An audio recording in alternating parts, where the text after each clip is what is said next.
Hello students, Jaunpur biology zone में आपका बहुत बहुत स्वागत है। आज हम आपके लिए हाथों से लिखा हुआ अपना नोट्स लेके आपके लिए आए हैं, जो कि आधारित है शैवाल पर। और ये जो नोट्स है आपके TGT, PGT, NEET, LT, NBS class 9th और 11th के बच्चों के लिए, और कक्षा 12 की वे बच्चे जो कक्षा 12 के बाद मुख्य रूप से नीट की तैयारी करते हैं, उनके लिए बहुत ही ज़्यादा महत्वपूर्ण जो है हम यहाँ पे टॉपिक्स को लेके आए हैं, जो कि आधारित है शैवाल पर, एल्गी पर। और ये मेरे द्वारा लिखा गया अपना खुद का नोट्स है, और इसमें हमने बहुत सारी महत्वपूर्ण चीज़ों को शामिल किया है। तो आइए हम बारी बारी से हर एक लाइन का मतलब समझते हैं। तो हमारा टॉपिक आधारित है शैवाल पर। तो सबको पता है शैवाल को अंग्रेजी में हम बोलते हैं एल्गी। क्या बोलते हैं? शैवाल को हम बोलते हैं एल्गी। देखिए, यह जो एल्गी शब्द है, एल्गी शब्द एल्गा शब्द से उत्पन्न हुआ है, और जिसका मतलब होता है सीवीड्स। क्या होता है मतलब? सीवीड्स। सीवीड्स यानी समुद्री खरपतवार। आप यहाँ देख सकते हैं, सीवीड्स का मतलब होता है समुद्री खरपतवार। और जो टर्म एल्गी था, टर्म एल्गी यह दिया था सबसे पहले लीनियस नामक एक वैज्ञानिक थे। यहाँ देखिए, यहाँ पे लीनियस नामक एक वैज्ञानिक थे। इन्होंने 1753 में टर्म एल्गी दिया था। उसके बाद इसका स्टडी, यानी एल्गी का स्टडी साइंस की जो शाखा करती है, विज्ञान की जो है जो शाखा करती है, उसे हम फाइकोलॉजी या एल्गोलॉजी कहते हैं। देखिए, फाइकोलॉजी या एल्गोलॉजी कहते हैं, फाइकोलॉजी या एल्गोलॉजी कहते हैं। उसके बाद फाइकोलॉजी का जो जनक माना जाता है, वो माना जाता है, यहाँ पे देखिए थोड़ा सा मैं जूम कर दे रहा हूँ। फाइकोलॉजी का जो जनक माना जाता है वो माना जाता है यफ्फी फ्रिस्को। किसे माना जाता है? यफ्फी फ्रिस्को फाइकोलॉजी का जनक माना जाता है। और जो भारतीय फाइकोलॉजी विज्ञान का जनक माना जाता है, वो माना जाता है M.O.P. आयंगर को, प्रोफेसर M.O.P. आयंगर को। और ये जो प्रोफेसर M.O.P. आयंगर थे, ये कौन थे? ये यफ्फी फ्रिस्क के स्टूडेंट थे। कौन? Professor M.O.P. आयंगर। और प्रोफेसर M.O.P. आयंगर को father of modern Indian algology के नाम से भी जाना जाता है। Father of modern Indian algology के नाम से भी जाना जाता है। इसके बाद देखिए, ये जो एल्गी होते हैं, एल्गी होते क्या हैं? तो देखिए, शैवाल पर्णहरिम युक्त यानी क्लोरोफिलस संवहन ऊतक रहित यानी नॉन वैस्कुलर थैलोफाइट्स हैं, अर्थात जिनके शरीर में वास्तविक जड़, तना तथा पत्तियां आदि नहीं होती हैं। इनमें सूक्ष्म एक कोशिकीय पौधों से लेकर विशालकाय बहुकोशिकीय पौधे भी पाए जाते हैं। आइए हम इनके जनरल फीचर्स के बारे में देखते हैं। तो देखिए, पहला इसका जो जनरल फीचर है, एल्गी का जो पादप शरीर होता है वह थैलस कहलाता है। क्या कहलाता है? थैलस कहलाता है, जिसे हम हिंदी में सुकाय बोलते हैं। क्या बोलते हैं? सुकाय बोलते हैं। और एल्गी का जो थैलस होता है वह ग्रीन होता है, हरा होता है। हरा इसलिए होता है क्योंकि इनमें क्लोरोफिल पाया जाता है। और सुकाय थैलस का मतलब हमने बताया, जिसमें रूट, स्टेम और लीव्स क्या हों? एब्सेंट हों, यानी जड़, तना तथा पत्तियां क्या हों? अनुपस्थित हों। उसी को हम क्या बोलते हैं? ऐसे ही प्लांट बॉडी को हम क्या बोलते हैं? सुकाय यानी थैलस बोलते हैं।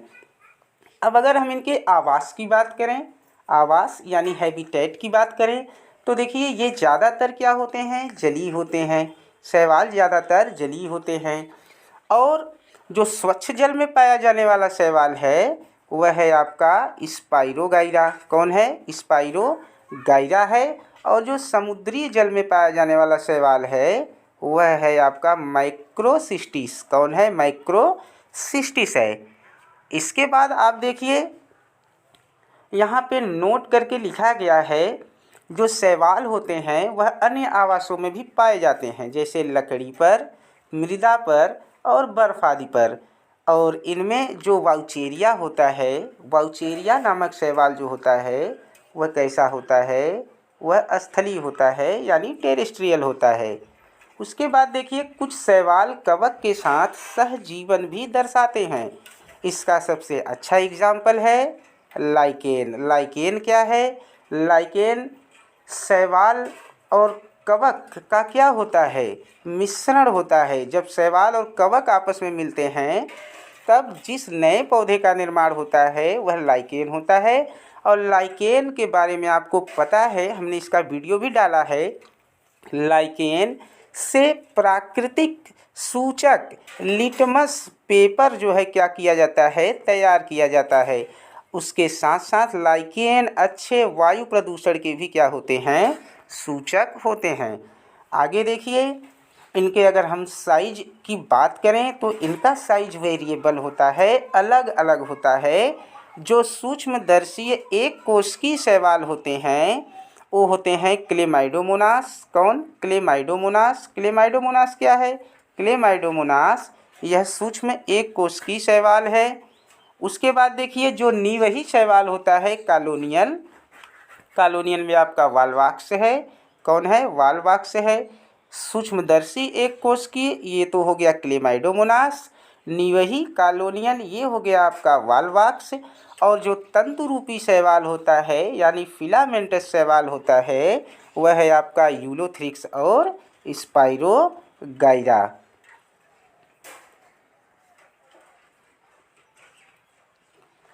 आगे देखिए जो केल्प होते हैं, केल्प ये सबसे बड़े आकार के शैवाल होते हैं और ये लगभग 100 मीटर तक क्या होते हैं, 100 मीटर तक जो है ये लंबे होते हैं। यानी केल्प क्या होते हैं, ये बड़े आकार के शैवाल होते हैं। आगे देखिए शैवाल क्या होते हैं, ज़्यादातर स्वपोषी होते हैं, ऑटोट्रॉफिक होते हैं। यानी ये अपना भोजन सूर्य के प्रकाश से स्वयं बनाते हैं। आगे देखिए इनमें वर्णक भी पाए जाते हैं जो प्रकाश को अवशोषित करते हैं।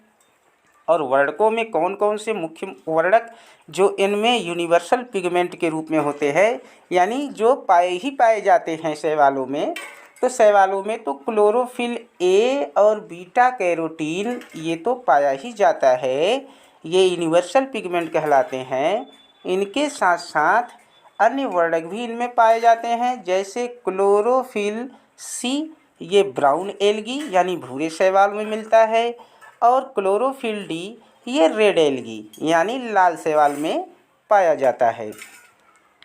अगर हम इनके कोशिका भित्ति की बात करें तो इनका जो कोशिका भित्ति होता है, सेल वाल होता है, इनकी जो कोशिका भित्ति होती है, सेल वाल होती है, वो सेलुलोज की बनी होती है, पेक्टिन की बनी होती है, एल्जीन की और पॉलीसल्फेट ईस्टर्स की बनी होती है।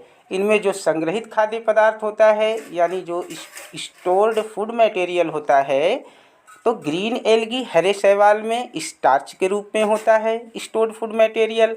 ब्राउन एल्गी भूरे शैवाल में मैनीटाल या लेमिनेरिन के रूप में होता है। और रेड एल्गी में फ्लोरिडियन स्टार्च के रूप में ये संग्रहित खाद्य पदार्थ पाए जाते हैं। आगे देखिए अगला जो इनका लक्षण है, इनमें ऊतक विभेदन यानी टिश्यू सिस्टम अनुपस्थित होता है, यानी इनमें ऊतक नहीं पाया जाता है। टिश्यू सिस्टम क्या होता है, इनमें एब्सेंट होता है। संवहन ऊतक की अगर हम बात करें, वेस्कुलर टिश्यू की, तो इनमें संवहन ऊतक जाइलम और फ्लोएम भी क्या होते हैं, अनुपस्थित होते हैं। अगर हम इनके फ्लैजेला कसाव की बात करें तो ये कसाव द्वारा गमन करते हैं यानी लोकोमोशन करते हैं। कसाव द्वारा ये क्या करते हैं, कसाव द्वारा ये लोकोमोशन करते हैं। परंतु ये जो रेड एल्गी होते हैं, रेड एल्गी और ब्लू ग्रीन एल्गी, इनमें जो फ्लैजेला होता है वो एब्सेंट होता है, यानी ये नॉन मोटाइल होते हैं। अगर हम इनके लैंगिक अंग यानी सेक्स ऑर्गन्स की बात करें तो इनका जो सेक्स ऑर्गन्स होता है वह यूनिसेल्यूलर होता है। यूनिसेल्यूलर यानी एक कोशिकीय, और जैकेट लेस होता है। जैकेट लेस यानी इनके ऊपर कोई भी जो है जैकेट का आवरण नहीं पाया जाता है। तो हमने बताया बेटा लैंगिक अंग जो इनका होता है सेक्स ऑर्गन वो यूनिसेल्यूलर होता है और जैकेटलेस होता है। लेकिन देखिए इसका एक अपवाद भी है, एक्सेप्शन भी है। अपवाद है इसका कारा। देखिए कारा में जो सेक्स ऑर्गन होता है वो मल्टी सेल्यूलर होता है और जैकेटेड होता है। मल्टी सेल्यूलर होता है और क्या होता है वह जैकेटेड होता है, बहुकोशिकीय होता है और इसको उसके ऊपर जैकेट क्या होता है वो पाया जाता है। अगर हम इसके रिप्रोडक्शन की बात करें, जनन की बात करें, तो इनमें देखिए कायिक जनन होता है यानी वेजिटेटिव रिप्रोडक्शन होता है। और यह जो कायिक जनन होता है एक तो यह द्विविभाजन द्वारा होता है और द्विविभाजन द्वारा जो कायिक जनन होता है वह मुख्य रूप से एक कोशिकीय शैवालों में होता है। खंडन द्वारा होता है, फ्रेगमेंटेशन द्वारा होता है। और यह जो खंडन द्वारा इनमें कायिक जनन होता है वह मुख्य रूप से जो है कुछ तंतु रूपी शैवाल जैसे यूलोथ्रिक्स में पाया जाता है। और जो तीसरा प्रकार का इनमें कायिक जनन होता है वो बडिंग द्वारा होता है यानी मुकुलन द्वारा होता है। आगे हम अगर इनके एसेक्सुअल रिप्रोडक्शन की बात करें तो देखिए इनमें एसेक्सुअल रिप्रोडक्शन बाई स्पोर्स बीजाणुओं द्वारा होता है। किसके द्वारा? बाई स्पोर्स बीजाणुओं के द्वारा होता है। और ये जो बीजाणु होते हैं, बीजाणु जैसे कि जू स्पोर चल बीजाणुओं द्वारा होता है। और ये जो चल बीजाणु होते हैं ये मोटाइल होते हैं, चल होते हैं और ये अनुकूल परिस्थितियों में बनते हैं। कुछ दूसरे स्पोर्स द्वारा भी इनमें एसेक्सुअल रिप्रोडक्शन होता है जैसे ए प्लेनोस्पोर, आटोस्पोर, हिप्नोस्पोर, एकाइनीट। ये नॉन मोटाइल और प्रतिकूल परिस्थितियों में बनते हैं। ये नॉन मोटाइल और प्रतिकूल परिस्थितियों में बनते हैं। अगर हम इनके सेक्सुअल रिप्रोडक्शन की बात करें यानी लैंगिक जनन की बात करें तो इनमें 3 प्रकार का लैंगिक जनन, आइसोगैमस, एनाइसोगैमस और ऊगैमस। देखिए जो आइसोगैमस प्रकार का लैंगिक जनन होता है इनमें आइसोगैमस यानी समयुग्मकी प्रकार का जो लैंगिक जनन होता है वो आइसोगैमस का मतलब होता है ऐसे युग्मक जो आकृति में समान हों जैसे स्पाइरोगायरा, क्लेडोफोरा, क्लेमाइडोमोनास, डिबेरियनम में क्या होता है आइसोगैमस प्रकार का सेक्सुअल रिप्रोडक्शन होता है। एनाइसोगैमस का मतलब होता है असमयुग्मकी यानी इनमें जो गैमीट होंगे वो आकृति में क्या होंगे असमान होंगे। एग्जाम्पल इसका है क्लेमाइडोमोनास ब्राउनी। और जो ऊगैमस यानी अंड युग्मकी या विषम युग्मकी प्रकार का जो सेक्सुअल रिप्रोडक्शन होता है इनमें जो मेल गैमीट होता है वो अलग होता है। मेल गैमीट क्या होता है मोटाइल होता है, चल होता है और छोटा होता है। और जो फीमेल गैमीट होती है वो नॉन मोटाइल होती है और कैसी होती है बड़ी होती है जैसे वालवाक्स हो गया आपका और फ्यूकस हो गया। आगे देखो बेटा अगर हम इनके सेक्स ऑर्गन्स की बात करें तो इनमें जो सेक्स ऑर्गन्स होता है सेक्स ऑर्गन्स में इनका जो नर जनन अंग होता है जिसे हम ग्लोब्यूल भी बोलते हैं वह एंथ्रीडियम कहलाता है। नर जनन अंग इनका क्या कहलाता है एंथ्रीडियम कहलाता है। और जो मादा जननांग होता है उसे नोक्यूल बोलते हैं और इनमें जो मादा जननांग होता है वह ऊगुनियम कहलाता है। और इनकी जो प्लांट बॉडी होती है वह हेप्लॉइड होती है यानी अगुणित होती है जिसे हम एन से प्रदर्शित करते हैं। और इनका जो थैलस होता है वह गैमिटोफाइट कहलाता है जो क्या करता है गैमीट बनाता है। इनका स्पोरोफाइट यानी बीजाणु उद्भिद जो होता है वह डिप्लॉयड होता है, टूयन होता है। और यह जो है किस पर निर्भर करता है गैमिटोफाइट कंडीशन पर निर्भर करता है। अगर हम इनके सेक्सुअल रिप्रोडक्शन की एक बार फिर से बात करें तो देखिए इनमें जो मेल गैमीट होता है मेल गैमीट हेप्लॉयड होता है, अगुणित होता है। और जो फीमेल गैमीट होती है वो भी हेप्लॉयड होती है, अगुणित होती है। और मेल गैमीट और फीमेल गैमीट जब आपस में मिलते हैं तो क्या बनता है जाइगोट बनता है और यह जाइगोट टूयन होता है। जाइगोट डायरेक्ट जो है क्या करता है एम्ब्रियो नहीं बनाता है। जाइगोट में ही जो है मियोसिस डिवीजन हो जाता है, अर्धसूत्री विभाजन होता है। और अर्धसूत्री विभाजन के बाद इसमें हैप्लॉयड प्लांट बॉडी का क्या हो जाता है निर्माण हो जाता है। देखिए शैवालों का जो जीवन चक्र होता है वह हैप्लॉन्टिक यानी अगुणित जीवन चक्र होता है। इसका अपवाद है फ्यूकस। फ्यूकस का जो जीवन चक्र होता है वह डिप्लॉन्टिक होता है। कैसा होता है? डिप्लॉन्टिक होता है। इसमें देखिए गैमेटोफाइटिक जो कंडीशन होती है अगुणित होती है, एन होती है, और स्पोरोफाइटिक जो जनरेशन इनमें होता है वह द्विगुणित होता है, टू एन होता है। और ये गैमेटोफाइटिक और स्पोरोफाइटिक जनरेशन मिलकर पीढ़ी एकांतरण दर्शाते हैं, यानी अल्टरनेशन ऑफ जनरेशन को क्या करते हैं? ये दर्शाते हैं। आगे देखिए कुछ कॉमन नाम है किसका? शैवालों का। और उसके बाद उनका कुछ बायोटेक्निकल नेम है जो कि बहुत बहुत ज़्यादा इम्पॉर्टेंट है। जैसे वाटर नेट। वाटर नेट किसे बोला जाता है? तो वाटर नेट बोला जाता है हाइड्रोडिक्टियन को। वाटर सिल्क किसे बोला जाता है? स्पाइरोगाइरा को। यहाँ पे देखिए पॉन्ड स्कम बोला जाता है स्पाइरोगाइरा को। चिल्ड्रेन ऑफ सी किसे बोला जाता है? तो एल्गी को। और ग्रासेज ऑफ सी किसे बोला जाता है? तो डाइटम्स को। स्टोन वार्ट किसे बोला जाता है? कारा को। लिटिल स्टार किसे बोला जाता है? नाइटेला को। अम्बेल प्लांट किसे बोला जाता है? एस्टेबुलेरिया को। और यह जो एस्टेबुलेरिया होती है यह लार्जेस्ट प्लांट सेल होती है। और फिजियोलॉजिकली मोस्ट इम्पॉर्टेंट एल्गी के रूप में आपका होता है क्लोरेला। कौन होता है? क्लोरेला। और सिंगल सेल प्रोटीन किसे बोला जाता है? तो क्लोरेला को और स्पाइरुलिना को बोला जाता है।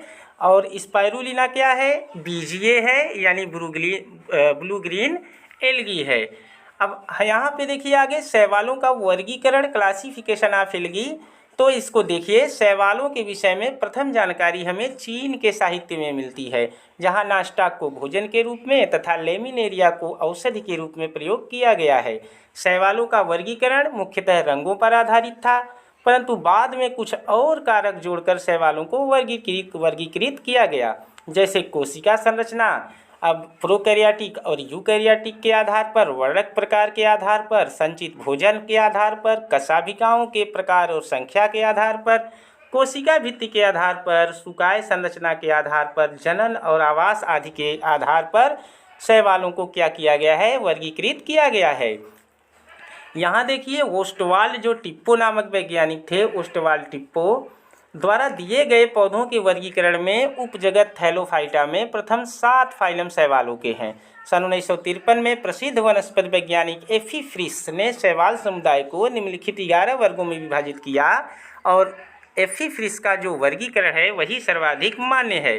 तो यहाँ पे देखिए एफी फ्रिस ने सभी शैवालों को 11 भागों में बांटा। पहला है क्लोरोफाइसी, दूसरा जैंथोफाइसी, तीसरा क्राइसोफाइसी, चौथा बेसिलेरियोफाइसी, पांचवा क्रिप्टोफाइसी, छठवां है डाइनोफाइसी, सातवां क्लोरोमोनेडिनी, आठवां है युगलिनी, और नौवां है फियोफाइसी, 10वां है रोडोफाइसी, और 11वां है मिक्सोफाइसी। तो ये शैवालों के क्या थे? कुछ कॉमन कैरेक्टर्स थे शैवालों के। कुछ क्या थे? बायोटेक्निकल नेम्स थे। आगे जो है हम शैवालों का यह जो वर्गीकरण है और आपके एनसीईआरटी में जो मुख्य रूप से वर्गीकरण दिया हुआ है उनके बारे में हम आपको अगले वीडियो में अपना हस्तलिखित नोट्स लेके आएंगे। मुझे आशा है कि मेरा ये जो हस्तलिखित नोट्स है ये आपको बहुत पसंद आया होगा। आप मेरे चैनल को सब्सक्राइब करके मेरे वीडियोज़ को देखते रहिए, उसको लाइक ज़रूर कीजिए, दोस्तों के भी शेयर करिए। हम आगे भी आपके लिए बहुत ही इम्पॉर्टेंट और बहुत ही अलग तरीके का जो है इसी प्रकार से हस्तलिखित नोट्स लेके आएंगे, जो कि आपके किसी भी जो है मेडिकल की परीक्षाओं के लिए, टीजीटी, पीजीटी, नीट, एलटी जैसे महत्वपूर्ण परीक्षाओं के लिए, और ख़ासकर कक्षा 9 और 11 तथा 12 की तैयारी करने वाले जो बच्चे हैं, जो 12 पास करने के बाद नीट की तैयारी करते हैं, उनके लिए बहुत ही ज़्यादा महत्वपूर्ण है। बहुत बहुत धन्यवाद।